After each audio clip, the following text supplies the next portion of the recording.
जी हाँ, 2 साल पहले 5 अगस्त को कश्मीर पे यूँ तो ग़ाज़िबाना कब्ज़ा हिंदुस्तान ने 1947 में किया था, 48 में, लेकिन जो 5 अगस्त को एक ऐसी आईनी तरमीम के ज़रिए जो कश्मीर की एक हद तक जो खुद मुख्तारी मिली हुई थी उसको पामाल करके उसने एक सूबे का दर्जा दे दिया।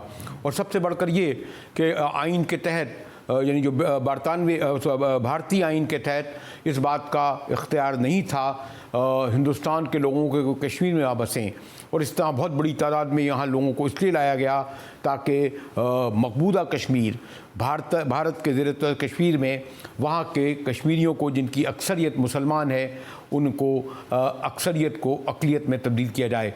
लेकिन आपने देखा कि बुरहान वानी की नस्ल ने जिस तरह उसकी मुज़ाहमत की है, आज हिंदुस्तान के लिए इंसानी हुकूक़ से हवाले से कश्मीर एक बदनुमा दाग है। ये और बात है कि बेइसी अक़वाम आलम की देखिए कि वो उसकी तवज्जो इधर जाती ही नहीं है।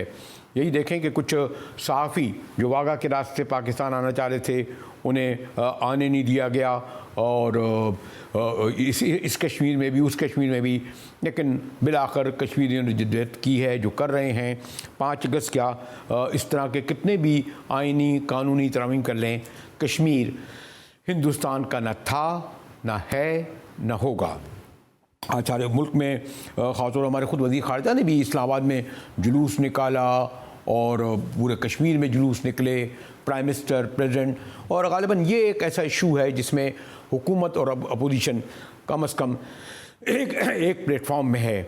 और अब तो खैर आज़ाद कश्मीर के जो इलेक्शन हुए हैं, जिसमें बहरहाल आज़ादाना ही हुए, इस तरह के इलेक्शन भारत के ज़ेर तसल्लुत कश्मीर में नहीं हो सकते। और अब चलते हैं अपने मकामी बल्कि कौमी मसाइल की तरफ के आज एक बड़ा जो है वो काबीना के इजलास के बाद जो शह सुर्खी बना बयान के वफाक ने इस बात का फ़ैसला कर लिया है कि वो सिंध में एक्शन लेने जा रहा है। ये एक्शन किस नौइयत का होगा? गवर्नर राज तो नाफिज हो नहीं सकता कि उसके लिए 18वीं तरमीम के बाद बहुत मुश्किल प्रोसेस है। इस पर गुफ्तगू करने के लिए हमने रहमत दी है पाकिस्तान पीपल्स पार्टी के सीनियर रहनुमा और लीडर अपोजिशन रहे, स्पीकर रहे और सफ़े अव्वल के रहनुमाएँ, और 3 दहाई से वाबस्ती है। खोड़ा साहब शुक्रिया। ये जो आज आपने पढ़ा होगा कि ये जो सिंध में वफाक ने जो एक्शन का जो प्लान बनाया है, तो 18वीं तरमीम के होते हुए क्या ये इस तरह का इक़दामात जो करने जा रहे हैं उसके मजाज होंगे? और आपको भी इल्म है कि पाकिस्तान में आइन और कानून की क्या हैसियत होती है। आमतौर पर 2-4 तब्दीलियाँ करनी होती हैं, अक्सरियत से इस बिल को पास कर दो, उसको मुस्तरद कर दो। खोड़ा साहब देखें, किसी सियासी पार्टी को किसी भी सूबे में सियासत करने से तो कोई नहीं रोक सकता। पार्टी है उनकी, और पार्टी को आगे बढ़ाने में उनको हक है, हासिल कीजिए, वो बढ़ा सकते हैं। लेकिन 18वीं तरमीम में बहुत सारी चीज़ें वाज़ेह की गई हैं, जिसमें सूबाई खुदमुख्तियारी को इंटैक्ट रखने के लिए बहुत सी चीज़ें कही गई हैं। हाँ, हमें पता है कि जी हमारे ऊपर हमले होते रहे हैं कि जी गवर्नर राज लगाएंगे। अब गवर्नर राज लगाने के लिए बाकायदा एक वज़ह तरीका है इस कॉन्स्टिट्यूशन में, वो सूबाई असेंबलियाँ उसमें इन्वॉल्व होती हैं, सूबाई असेंबलियों की आरा होती है, उसके बाद कहीं जाके ये बात बनती है। अब अगर इतना सारा कुछ दिया हुआ है कि प्रोटेक्ट की जाए सूबे की खुदमुख्तियारी, तो उसमें ये दावे करना सियासी बयान के लिहाज से तो हो सकता है, मैं कह दूं, लेकिन कॉन्स्टिट्यूशनली मैं समझता हूं मुनासिब नहीं है ये सारी बातें कहना। लेकिन खोड़ो साहब ये भी तो अपनी जगह है कि हाल ही में जो आपने देखा कि बहरहाल एक जगह डाकू राजी था, फिर वो कहते हैं जी मंशियात को भी नहीं रोक सके, स्मगलिंग को भी नहीं रोक सके, फिर कहते हैं जी भत्ताखोरी भी है, बदइंतज़ामी भी है, यानी जो इसी सबब वो कहते हैं कि जी वफाक को मजबूरन, और फिर आप जब वो उस पर भी मैं गुफ्तगू करूँगा, मजबूरन ये कदम सिंध के और ख़ास तौर पर शहरी आवाम के लिए उठाना पड़ रहा है। खोड़ो साहब सर मैं माफ़ करें सर, माफ़ कीजिएगा, मैं पाकिस्तान की दारुल हुकूमत इस्लामाबाद है, उसमें नूर मुकद्दम का जो बहीमाना कत्ल हुआ है, क्या उसका मैं इल्ज़ाम न लगा दूँ इमरान खान साहब पर या वफाकी हुकूमत पर, जिसमें बेदर्दी दिखाई गई, जिसमें किसी को डर नहीं था ये सारा कुछ करने को, ये सारा कुछ यहाँ जो हुआ, क्या उसका इल्ज़ाम नहीं आता उन पर? क्या लाहौर की जो गैंग रेप थी वो जो हाईवे पर, क्या वो कोई कम वाक़या था? या दूसरी ऐसी चीज़ें बेशुमार होती हैं जो वहाँ भी मौजूद हैं, इस्लामाबाद में भी हैं, हो सकता है दूसरे बड़े सूबे में भी हो, तीसरे में भी हो। ये कत्लो गारत तो हर जगह का है मामूल, हर जगह टेररिज्म की बातें चली थी। क्या उस वक्त की हुकूमतों को डिसॉल्व किया था किसी ने? ये तो मैं नहीं कह सकता कि आप हमने अपने तौर पर कार्रवाई की, हमने कराची को अमन अमान करके दिखाया, हमने डाकुओं के खिलाफ लड़ाई लड़ी, हमने एक ज़रूर बिठाई बात कि यहाँ कोई भी अगवा शुदा न हो। ये एका दुका वाक़यात हर जगह होते हैं, सिर्फ सिंध को निशाना बनाना कहाँ की इंसाफ है? और इसमें वो करेंगे क्या? अगर फर्ज करो करना चाहते हैं तो करेंगे क्या? गवर्नर रूल लगाने के लिए असेंबलियों के किरदार को क्या बाईपास करेंगे? तो ये जब सब कुछ नहीं कर सकते तो ये सिर्फ भड़क मारने की बात हो जाती है। और किसी ने कह दिया हम गवर्नर रूल नहीं लगाएंगे, हम वजीर आजम रूल लगाएंगे। अब वजीर आजम रूल क्या होता है? कहाँ है कॉन्स्टिट्यूशन में लिखा हुआ? उन्होंने जो उपाय करने हैं अपनी पार्टी को आगे बढ़ाने के लिए वो कर सकते हैं, हम उनको उस पर तो नहीं रोकते उनको।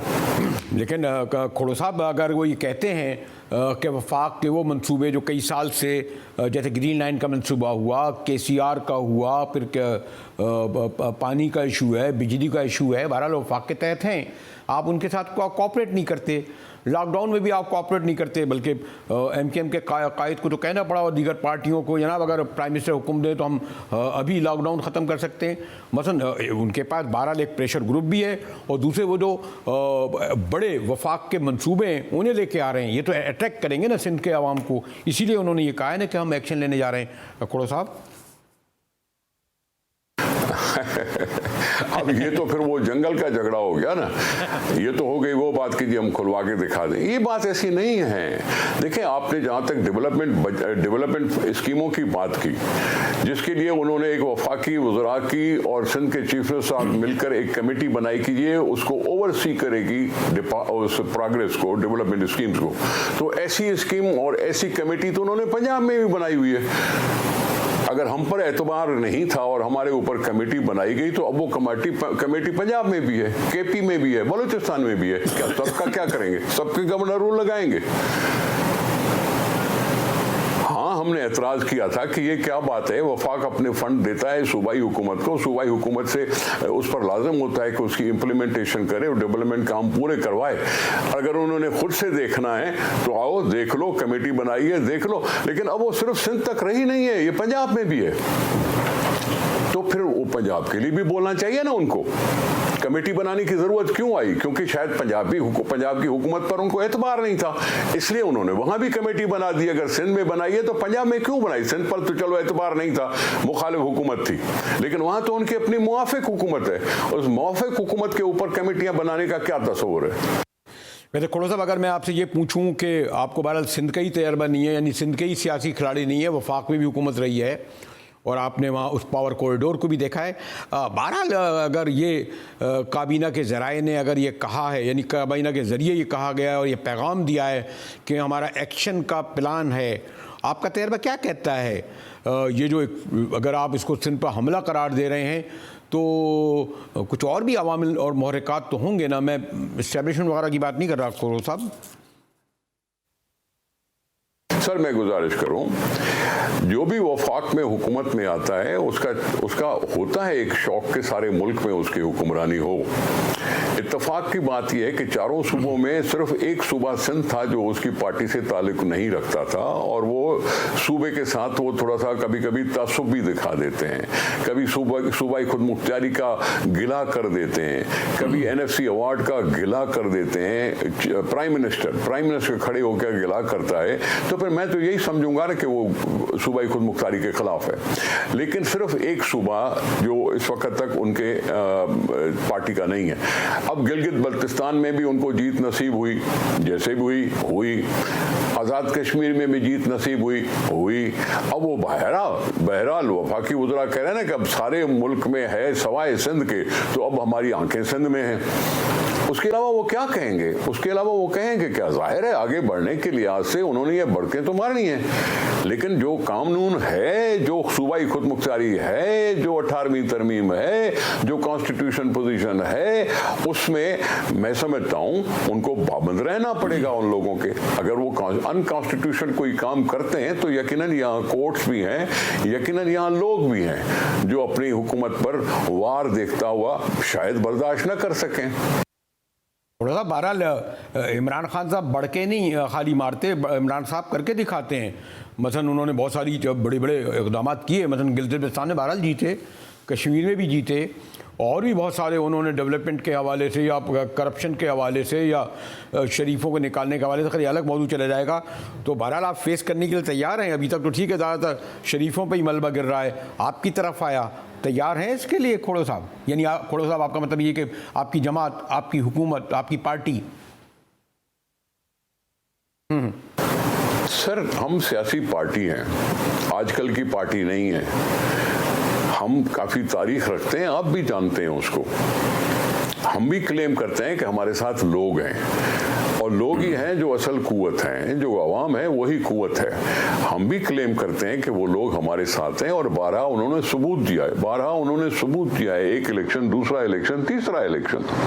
अगर हम क्लेम करते हैं अवाम, तो जाहिर है अवाम की राय का एहतराम तो सारे मुल्क को करना है, इस कॉन्स्टिट्यूशन को करना है, इस जुडिशरी को करना है, इन इदारों को करना है। अवाम की राय के बगैर तो कुछ नहीं चलता ना। पार्लियामानी जमहूरियत है, ये कोई डिक्टेटरशिप नहीं है कि जिसकी वजह से जो कहा जाए वो बस हो जाए। तो मैं समझता हूं उनको किसने रोका है? मैं तो अक्सर उन पर तनकीद करता हूं कि इस बजट में उन्होंने किसी एक जिले की गलियों की बात और यूनियन काउंसिल में नालियों की बात के तो बजट के पैसे रखे, लेकिन सिंध से बड़ा एक मंसूबा है left bank outfall drain, LBOD, जो आपको भी पता है और मुझे भी पता है। वो रिपेयर चाहता है, वो तवज्जो चाहता है। अगर बजट में वो रख लेते तो मैं समझता हूं उनको थोड़ी बहुत शाबाशी मिल जाती। KCR में किसने उनको रोका है काम करने से? किसने किसी और चीज पे रोका है? किसने रोका है ग्रीन लाइन को? किसने रोका है कोई और प्रोजेक्ट को? हम प्रोजेक्ट पेश करते हैं कि ये अप्रूव करो, एकनेक अप्रूव करे तो हम उस पर अलाए आगे चलें, वफाकी फंडिंग और एलोकेशन रखी जाए कि हम उन प्रोजेक्ट्स को आगे बढ़ा सकें। हम तो केस पेश करते हैं कि सिंध को डेवलप करने के लिए ये चीजें जरूरी हैं। हम तो डेवलपमेंट की डिमांड करते हैं, डेवलपमेंट के बगैर तो कुछ नहीं होगा। शुक्रिया खोड़ो साहब, आपने बड़े वजाहत से जो एक्शन लेने के हवाले से तहरीक इंसाफ की हुकूमत के जो ज़राए ने खबर दी उसका जवाब दिया। लेकिन ऐसा लगता है कि जैसे की तरफ मुहर्रम भी आ रहे हैं कि एक नई महाजराई की तरफ सिंध और वफाक जा रहा है। ज़रा दूसरा नुक़्ता नज़र भी मालूम करेंगे। PTI के हमारे साथ सीनियर रहनुमा और तर्जुमा निगार आमिर ज़िया और शमीम नकवी होंगे। हमारे साथ रहिएगा, मिलते हैं एक वक्फे के बाद।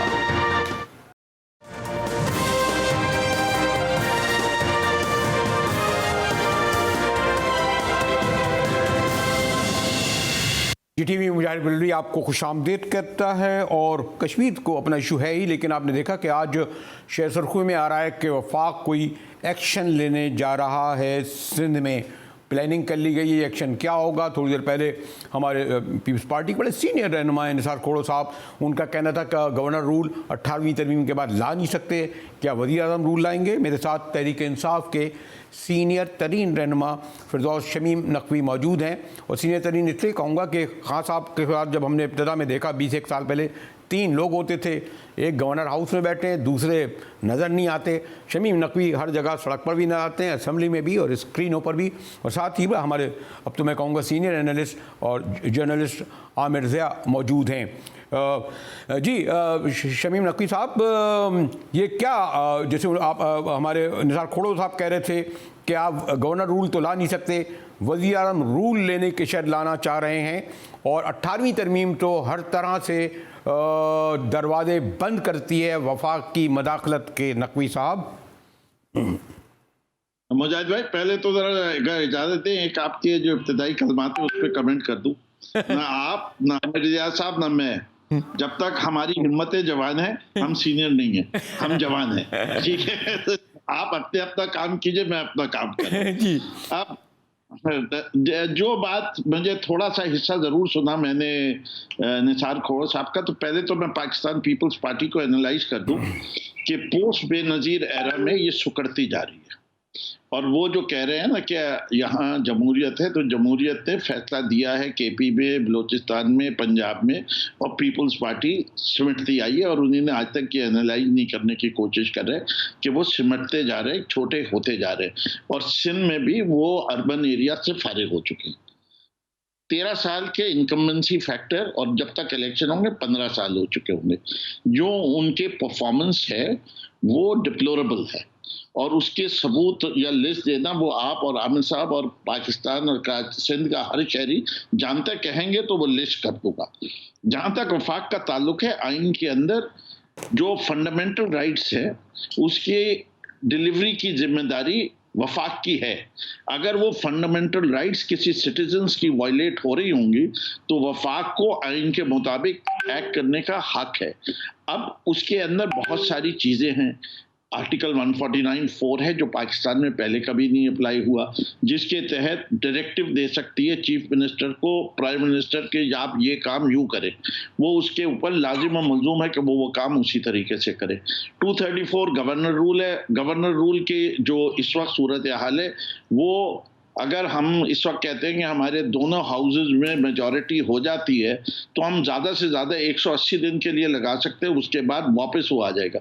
180 दिन के लिए जितनी अखाड़ प्रचार करने के लिए बहुत काफ़ी है। निसार खोड़ो साहब और उनकी पार्टी की तबीयत साफ करने के लिए भी काफ़ी है अगर किया जाए। और इसी तरीके से फाइनेंशियल इमरजेंसी भी जो है, जो कि 180 दिन की है, वो भी लगाई जा सकती है गवर्नर रूल से पहले 235। तो 320 दिन जो है वो तो बिल्कुल ही आप समझ लिए जो कुछ वफाक करना चाहे। लेकिन सिंध के अंदर हम ऐसा कुछ नहीं करना चाहते। हम तो बहुत खुश हैं कि ये जो इनका है, अच्छा, कुछ ना करने के बावजूद फिरदौस शमीम नकवी साहब, आपने बहुत कुछ कह भी दिया, तमाम हमें दिफात भी गिरा दी। आमिर आप तो खुद एंकर हैं, अब मैं आपसे क्या सवाल करूं। शमीम नकवी साहब ने जो बताया कि गवर्नर रूल हम नाफिज कर सकते हैं, और मैंने कहा 382 और ये सब कुछ है, लेकिन ये जो कहा कि क्या एक्शन लेंगे, क्या प्लान किया है, और क्या ये कर सकते हैं और करना चाहिए लोग। हम चलें यहाँ से शुरू कर दें, मैं सवाल बाद में करूंगा। जी आमिर। मुझे ऐसा बात ये कि अगर एटम बम है तो जरूरी नहीं कि उसका इस्तेमाल भी हो ना। तो मैं नहीं समझता कि ऐसे कोई हालात हैं कि जहां पर इस किस्म के इंतहाई इक़दामात की जरूरत पड़े। आप ये देखें कि मैं एक पैटर्न देख रहा हूँ गुज़िश्ता 2-3 साल से कि अमूमन अगर आप देखें कि पीपल्स पार्टी के भी इस बात का शोर मचाती कि 18वीं तरमीम को खतरा है और 18वीं तरमीम को जो है खत्म किया जा रहा है। गो के हकीकत ये कि जी क्योंकि 2/3 अक्सरियत नहीं है PTI की तो ये काम नहीं हो सकता। लेकिन कभी वो कहते हैं जी सूबाई वो जो है वो कभी खतरे में, कभी 18वीं तरमीम, और अब गवर्नर रूल की बात हो रही है।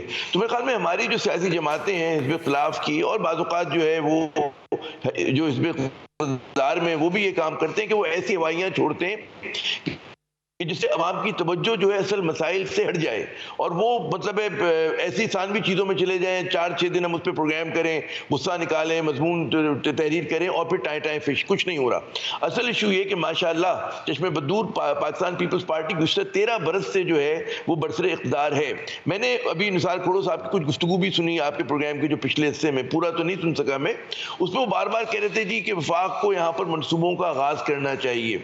बात ये होती कि जब वो 18वीं तरमीम को ओन करते हैं तो वो तमाम इख्तियारात और वसाइल जो है सूबों के पास है, और वफाक के पास तो वफाक चलाने के लिए भी पैसे नहीं है, क्योंकि जो NFC दिया गया है, जिस तरह से उसका डिवाइड किया गया, उसको तो जी जो डोनर एजेंसीज हैं वो भी कहती हैं कि जी बड़ा नामुनसिफाना है और उसकी वजह से फेडरेशन के पास पैसे ही नहीं चलाने के।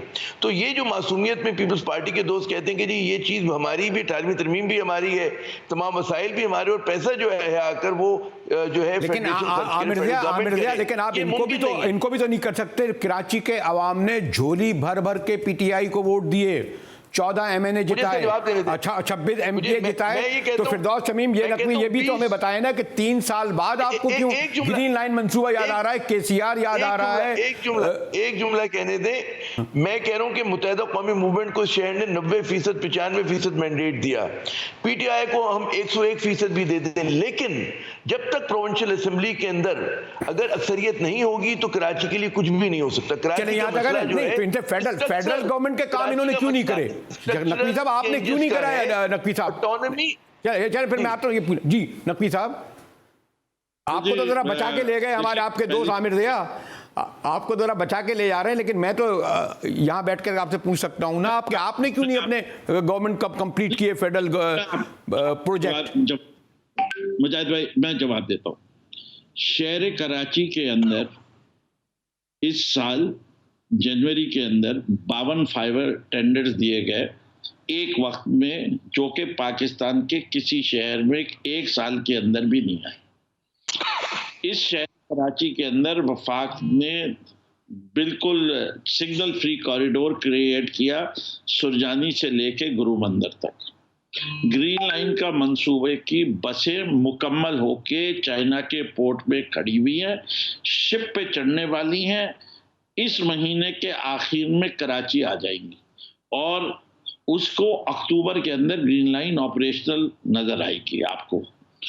जहां तक जो मेजर मंसूबे 1130 अरब करोड़ रुपए के लिए गए थे, वो अरब रुपए के लिए गए थे, उसका जो सबसे बड़ा कंपोनेंट जो शुरू हो चुका है वो है नालों की सफाई, जो 4 बड़े नालों की, वो आप देख रहे हैं। तो कहाँ देख रहे हैं? कुछ सफा नहीं, बारिश में सब खत्म हो गया।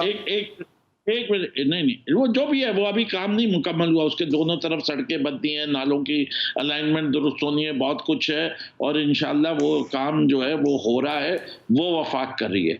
इसके अलावा SDG गोल्स के तहत हमने हर MNA को जो कराची से इलेक्ट हुआ है, जो जिसका ताल्लुक MQM और PTI से है, क्योंकि ना हमारे MPS को कोई फंडिंग दी गई है, तो SDG गोल के फंड्स के तहत हर साल उन MNAs को जो है वो 20-20 करोड़ रुपए माजी के 2 सालों में दिया गया।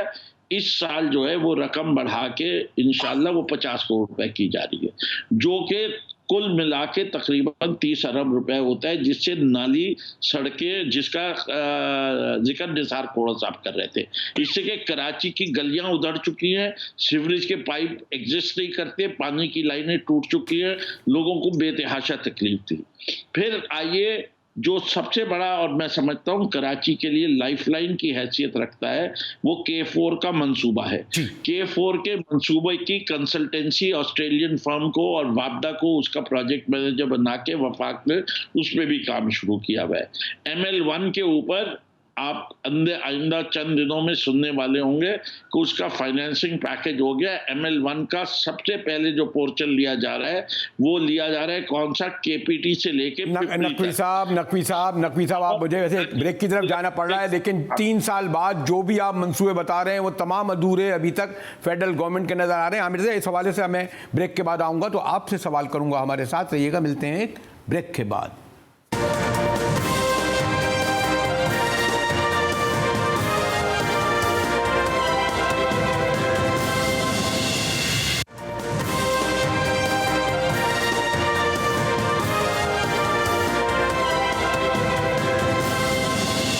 GTV मुजाहिद वली आपको खुशामदीद करता है। पाकिस्तान तहरीक इंसाफ के मैंने सीनियर कहा था तो फिरदौस शमीम नकवी ने कहा था जी अभी हमें सीनियर क्यों कह रहे हैं, बहरहाल से वो मौजूद हैं, और फिर आमिर ज़िया हमारे बहरहाल सीनियर जर्नलिस्ट MKM के, और बहरहाल बहुत इनको सीनियर कहना गलत बात नहीं होगी, मोहम्मद हुसैन मौजूद हैं। मोहम्मद हुसैन, मुझे क्विक ज़रा सा आप ये बताइए, ये जो मुर्तज़ा वहाब को एडमिनिस्ट्रेटर बनाया गया है, तो हम पढ़ रहे थे कि जी एक्शन लेने वाला है कोई वफाक, आप वफाक ने कोई एक्शन लिया हो या कोई प्लान कर रहा हो या ना कर रहा हो, बहरहाल पीपल्स पार्टी ने तो जवाब दे दिया मुर्तज़ा वहाब को एडमिनिस्ट्रेटर बनाने का, और गवर्नर साहब ने भी बड़ा थ्रेट दी थी, वो कहते हैं ये हमारा हक है। ऐसे ही है मोहम्मद हुसैन साहब? देखिए, बात ये है कि जो लोकल गवर्नमेंट एक्ट है उसका सेक्शन 21 और सब सेक्शन 3 उसके तहत तो क्लियर लिखा हुआ है कि आप किसी को भी एडमिनिस्ट्रेटर गवर्नमेंट लगा सकती है। लेकिन जो एक रिवायत रही है कि और उसके अलावा लोकल गवर्नमेंट एक्ट ये भी कहता है कि जब बल्दियाती इदारे डिसॉल्व होंगे विद इन 3 मंथ्स सिंध हुकूमत इलेक्शन कराने की पाबंद है और उस मंथ्स के लिए वो एडमिनिस्ट्रेटर लगाएंगे। अब ये 10-11 महीने हो गए, तजर्बे पे तजर्बे, हुकूमत सिंध ये लोगों को नवाजने के लिए तो लगता ही है एडमिनिस्ट्रेटर, लेकिन किसी शख्स को लगाने से या हटाने से कोई फर्क नहीं पड़ता। इसलिए लोकल गवर्नमेंट एक्ट के मुताबिक जो बल्दियाती इदारे हैं उनके पास किसी किस्म के इख्तियारात नहीं हैं। बिलावल जरदारी खुद आकर के बैठ जाएं, कराची के एडमिनिस्ट्रेटर बन के बैठ जाएं, वो कुछ नहीं कर सकते, नंबर 1। नंबर 2 बात ये कि आपको याद होगा ट्रांसफॉर्मेशन एक कमेटी बनी सिंध में जिसमें बड़े बड़े लोग हैं, बड़े बड़े नाम हैं, जिसके जरिए 1100 कुछ अरब रुपए खर्चा करने का एक प्लान बना। लेकिन उसमें भी, उस प्लान में भी ये है कि कराची में एडमिनिस्ट्रेटर कोई सियासी नहीं लगेगा। अगर सियासी लगेगा तो वो ट्रांसफॉर्मेशन जो कमीशन है, कमेटी है, उसकी फॉर्मेशन खराब हो जाएगी और वफाक जो फंडिंग कर रहा है वो फंडिंग मुतासिर होगी। तो मुजाहिद बरेलवी भाई, ये पाकिस्तान पीपुल्स पार्टी की विल है ही नहीं कि कहीं डेवलपमेंट करना है या अवाम के मसाइल को हल करना है। ठीक है मोहम्मद हुसैन भाई जी। आमिर ज़िया, ये जो एमकेएम का एक मौक़िफ़ है, आप क्या कहते हैं? क्योंकि बहरहाल एडमिनिस्ट्रेटर, मैंने कहा ना, उन्होंने तो एक्शन ले दिया, एक्शन का बल्कि जवाब दे दिया। अभी फेडरल गवर्नमेंट सोच ही रही थी, अपना एडमिनिस्ट्रेटर लगा दिया। आमिर ज़िया, ये ज़ाहिर है कि एडमिनिस्ट्रेटर कराची अगर बेख्तियार लोकल बॉडीज़ का एडमिनिस्ट्रेटर लगा दिया जाए कोई उससे फ़र्क नहीं पड़ता, और हो सकता है क्योंकि उनकी पार्टी के तो उनको फंड्स दे दिए जाए और सिंध हुकूमत जो है उनके ज़रिए कुछ कराची की कहते हैं ना कुछ ऑप्टिक्स ठीक करने के लिए कुछ इक़दाम भी कर दे। बिल्कुल मुमकिन है कि बहुत ही फाल किस्म के एडमिनिस्ट्रेटर साबित हो मुर्तज़ा वहाब, तो वो अच्छी रखनी चाहिए। लेकिन देखिए, वक्फे से पहले फिरदौस साहब गिनवा रहे थे कि वफाकी हुकूमत ने क्या क्या यहाँ पर प्रोजेक्ट्स किए। ये मजबूरियाँ बता रहे हैं कि जी MQM जो है उसका क्या मौक़िफ़ एडमिनिस्ट्रेटर पे। असल जो इशू है वो ये कि जी वफाक को कराची को कहते हैं कराची के लिए पैकेज की जरूरत नहीं है। कराची वो शहर है कि जो पैकेज दे सकता है, लेकिन ऐसे उसमें आ गया है, मुश्किल में आ गया है कि कभी हुकूमत सिंध की तरफ देखता है और कभी वफाक की तरफ देखता है। कराची का मसला स्ट्रक्चरल है कि अगर आप इसको एडमिनिस्ट्रेटिव और फाइनेंशियल इख्तियारात दे दें यहाँ की बल्दिया को या लोकल बॉडीज 3rd टियर को, तो ये अपने मसले खुद हल कर सकती है। क्योंकि आप स्ट्रक्चरल मसले हल नहीं करते तो आप ये इस तरह के स्टॉप गैप मेजर्स करते हैं जिससे कराची का कहते हैं ना लॉन्गर रन में फायदा नहीं होगा। हमारे जो जेन्युइन मसले हैं वो वैसे के वैसे रहेंगे कराची में, चाहे वो नौकरियों का मसला हो, दाखिलों का मसला हो, यहाँ के इंफ्रास्ट्रक्चर को मजबूत करने का मसला हो, मास ट्रांजिट का मसला हो। ग्रीन लाइन आ रही है, लेकिन कहते हैं टू लिटिल टू लेट। भाई इस शहर में तो ट्रेनें चलनी चाहिए थी। मुंबई जितना बड़ा शहर है ये, आप जाके देखें, भारत, हम पड़ोस की बात करें कि वहां पर बड़ा जबरदस्त सिस्टमेटिक उन्होंने पूरा एक उसका। ठीक है, आमिर मैं इन दोनों बातों का जवाब लेने, आमिर ने बहुत बुनियादी बात रखी है फिरदौस शमीम नकवी साहब के ना वफाक की ज़रूरत है ना और किसी की। कराची को जो कुछ है उसके वसाइल इतने हैं, अगर वही उस पर खर्च किए जाए तो हमें तो जाना ही नहीं पड़ेगा ना सिंध की तरफ वफाक की तरफ। फिरदौस शमीम नकवी 100% एग्री करता हूँ आमिर भाई से, और मैंने तो आपको भी भेजा था, आमिर जिया साहब को भी भेजा है, जो लोकल बॉडीज बिल ड्राफ्ट करके हमने असेंबली में डाला हुआ है, जिसके अंदर हमने एक एम्पावर्ड लोकल बॉडी दी है जो बिल्कुल यही मकसद हल करेगी जिसका जिक्र आमिर जिया साहब कर रहे हैं। बात सारी ये है कि ये स्ट्रक्चरल रिफॉर्म की ज़रूरत है। पीपल्स पार्टी जो है वो परेशान इस बात की है कि उनको वोट मिलता है रूरल एरिया से और पैसे मिलते हैं सारे अर्बन एरिया से। इनफैक्ट अर्बन एरिया में भी एक ही अर्बन एरिया है कराची, सिंध गवर्नमेंट की 95% रेवेन्यू जो है वो यहाँ कलेक्ट होती है, और कराची शहर वफाक की 37% जनरेट करता है और तकरीबन 55% कलेक्ट करता है। इस सूरत हाल में एक इतना इम्पोर्टेंट शहर है जो पाकिस्तान की मईशत की शहरग है, बैकबोन है, जो भी आप अल्फाज इस्तेमाल करें, इस शहर का अगर इंफ्रास्ट्रक्चर को दुरुस्त नहीं किया जाए तो पाकिस्तान की तरक्की मुमकिन नहीं है। और इसीलिए सबसे बड़ी परेशानी यही वफाक को है, जिसकी वजह से इमरान खान साहब इस सूबों के ऊपर जैसे ही उन्हीं ने पाकिस्तान के बुनियादी 2-3 मसले हल किए, जैसे डिफॉल्ट था, कोविड का मसला था और पाकिस्तान की मईशत को सही रास्ते पे लाना था, अब उनकी तवज्जो कराची की तरफ और सिंध की तरफ आई है, तो ये परेशान है। एक लाइन में पूछूं मोहम्मद हुसैन भाई, अगर जो एक्शन की बात कर रहे हैं, अव्वल तो उस तरह गवर्नर रूल नहीं आ सकता, क्या आप इसकी हिमायत करेंगे? वज़ीर आज़म रूल की 18वीं तरमीम के बाद का इस बात की हिमायत करेंगे कि वफाक मदाखलत करे सिंध में? मोहम्मद हुसैन भाई देखिए, बात यह है कि पाकिस्तान में मार्शल लॉ लग सकता है, गवर्नर राज लग सकता है, तो एक ऐसा शहर जो पूरे पाकिस्तान को चला रहा हो, जो पूरे पाकिस्तान का रेवेन्यू दे रहा हो, पूरे सिंध को रेवेन्यू दे रहा हो, क्या वो शहर जब तबाह बर्बाद हो जाएगा? क्या जब वो रेवेन्यू देना बंद करेगा, यहाँ से रेवेन्यू कलेक्शन खत्म हो जाएगी? तो अब तक जो 3 साल में पीटीआई ने कुछ दिया है, आप उससे मुतमईन हैं? सिंध को छोड़े, वो तो आपका चला आ रहा है पीपल्स पार्टी से झगड़ा, लेकिन जो अब तक वफाक ने दिया है, नहीं अब तक वफाक ने दिया है, आप उसका हिस्सा हैं, अब तक जो कुछ मिला है उससे आप सिंध के शहरी अवाम और खुद आप उनका नुमाइंदा मुतमईन हैं?